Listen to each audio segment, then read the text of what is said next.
4 თვე 4 ოქტომბერს ძალადობრივი მოვლენებიდან და ევროპის დუმილი პრემიერმა დღეს ევროკომისიის პრეს-სპიკერის მიერ დამხობისკენ მიმართული აქციის მხარდაჭერა გაიხსენა. რა საჩვენებს პრეზიდენტის სასახლეზე შტურმის იგნორირება, ანუ კიჩხიკვაძე ისაუბრებს. 4 თვე საკმარისი დრო იყო იმისთვის, რომ ბრიუსელს მის საელჩოს დაეგმო 4 ოქტომბერს პრეზიდენტის სასახლის ძალადობრივი შტურმი. ბრიუსელის დუმილის დარღვევის მოლოდინი ოფიციალურ თბილისს აღარ აქვს და 4 თვიანი სიჩუმით ევრობიუროკრატიის რეალური მიზნები კიდევ უფრო ცხადი ხდება. განსაკუთრებით მაშინ, როცა სახელმწიფო სტრუქტურებზე შტურმს მხარდაჭერა ევროკავშირის ვიცე-სპიკერმა უმაღლესი ტრიბუნიდან გამოუცხადა. ამავე იდეით ახლა ვერ შემდგარი რევოლუციის დამფინანსებლები ქართველი აგენტების ხელით მომხდარი ფაქტის დაკნინებას ცდილობენ. პრეზიდენტის სასახლეზე შტურმს ცდილობენ სასახლის ღობის საქმე დაარქვან და ასე მოკავშირე რადიკალები ამ გზავნილს ერთ ხმაში იმეორებენ. შეკრებამდე, რომელიც იგეგმებოდა როგორც ნეპალის გამეორება, ანუ სისხლიანი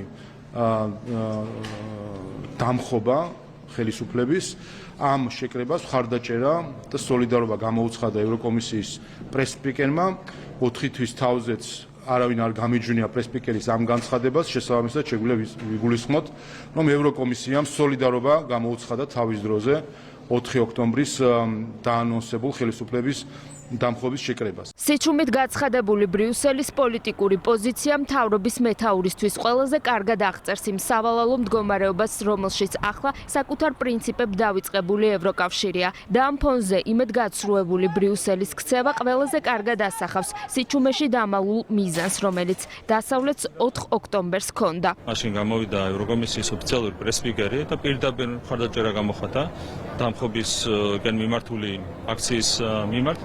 რაც იყო ძალიან სამწუხარო და მე ვიტყოდი ტრაგიკული მოვლენა. რა თქმა უნდა, თავისთავად ის ფაქტი, რომ ისინი კომენტარსაც არ აკეთებენ 4 ოქტომბრის მოვლენებთან დაკავშირებით, კიდევ ერთხელ ადასტურებს იმ განზრახვას, რომელიც რეალურად ჰქონდა ევროპულ ბიუროკრატიასთან, რაც გამოხატული იყო მათი პრეს-სპიკერის განცხადებაში. ეს არის ძალიან სამწუხარო მოვლენა, რაც მეტყველებს იმაზე, თუ რა მძიმე მდგომარეობა შექმნილი ევროპაში. ბრიუსელის დუმილის კამპანიას საქართველოში მხოლოდ რადიკალები ვერ ხედავენ. ისინი, ვინც დასავლეთიდან წამოსულ დავალებებს პირდაპირ ასრულებენ და ამ გზებით ხელისუფლებაში მოსვლის იმედი დღემდე აქვთ.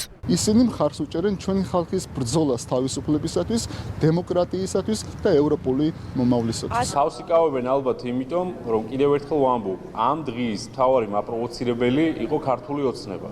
ამ ძალადობრივ ქმედებებს ევროპის დუმილს მმართველი გუნდისთვის მარტივი ახსნა აქვს. ევროპულ ღირებულებებს აცდენილი ევრობიუროკრატები ახლა ცდილობენ, რომ ქართულ საზოგადოებას ზიზღი და ძალადობა დემოკრატიის სტანდარტად შეასაღონ. ამ იდეით მოტყუებულ ადამიანებზე, რომლებსაც გარეთ თუ შიდა პოლიტიკური აქტორები მხოლოდ და მხოლოდ საკუთარი მიზნებისთვის იყენებდნენ, სახელისუფლებო გუნდი პასუხისმგებლობას სწორედ ევროპელ მაღალჩინოსნებს აკისრებს. ბრიუსელი, როგორც ჩანს, თავისი დუმილით ეთანხმება ამ პროცედურას და ამბობს, რომ ეს არის თურმე ხელისუფლების ძალადობის დამხობა, თურმე არის ნორმალური დემოკრატიულ საზოგადოებებში.